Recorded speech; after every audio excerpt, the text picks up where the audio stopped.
Thank you for watching another episode of Insightful Principles.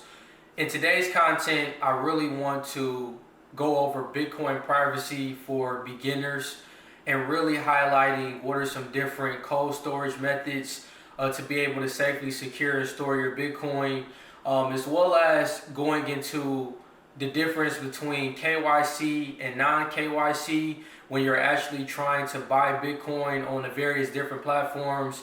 And I'll explain what KYC is throughout this video, which is the know your customer procedure with most financial institutions when you are wanting to open up a bank account or even a trading account. And I'm also going to go over just coin management, and also when it comes to just labeling your transactions and how exactly that looks. So earlier this week, I really talked on the reasons for self-custody and why it's important. We've seen the recent freezes with Celsius and also the withdrawal limits with Voyager, which really provides a strong case for self-custody and also understanding the privacy when it comes to your Bitcoin. And I also talked on some of the properties of Bitcoin and how it really focuses on privacy, security, and decentralization. So if you all can do me a huge favor, if you can like, subscribe, and share this video, that's greatly appreciated, and continue to share amongst your family and friends. So the first step when you're thinking about storing your Bitcoin securely and also looking at your privacy is you want to understand the difference between non-KYC and KYC coins. For me, the reason why I think that this is such an important topic is because the Bitcoin network is designed to be censorship resistant, self-sovereign, and empower owners to take full control of their privacy. So it's vital for us to be able to utilize the benefits of this technology and look at diversified ways of how we can actually store Bitcoin privately. Now, when you're buying Bitcoin on a centralized exchange, they're going to take you through a KYC procedure. So they're going to ask for your name, your date of birth, your address, in some situations, your social security number. And the cons of this is that you're giving up your identity, you're giving up your privacy, and it could possibly be exposed by centralized authorities. Also, your data is given to third parties where they can track you, and your transactions can ultimately be tracked as well.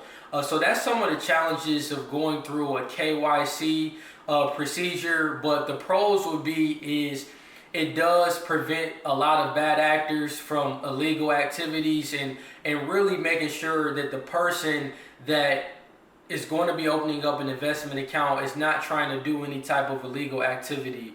Now, when you think about the legacy financial system, when it comes to just opening up a bank or even a brokerage account with your investment exchange that you use, this is their typical process. So it's been pretty much embedded in our system, and that's why we're seeing it migrate slowly into the crypto industry.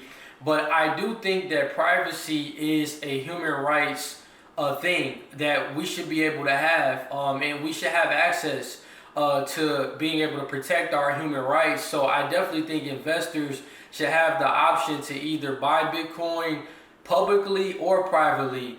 And speaking on privately, there's other ways that you can buy Bitcoin through a non-KYC process where there's different platforms out here. One of the most well-known ones is Hodl Hodl. They're essentially a global peer-to-peer decentralized exchange that allows you to be able to buy Bitcoin privately, and they don't take you through those protocols where you got to give up your name, your address, and all of that information.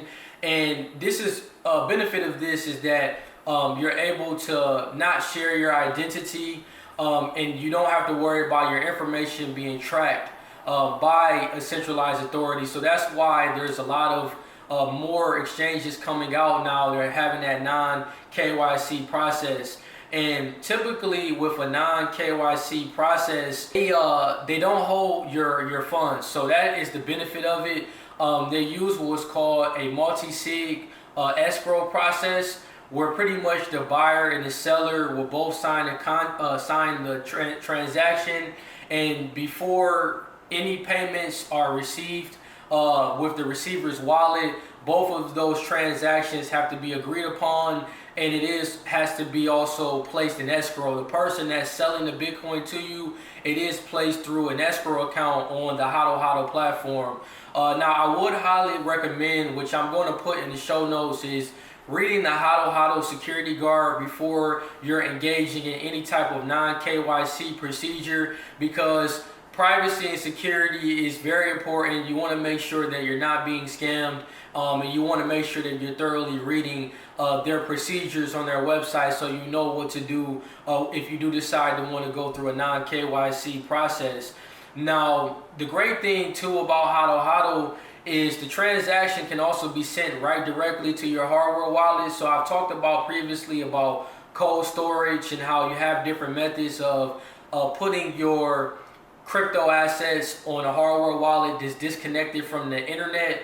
So that's a great benefit, that you can send it completely offline.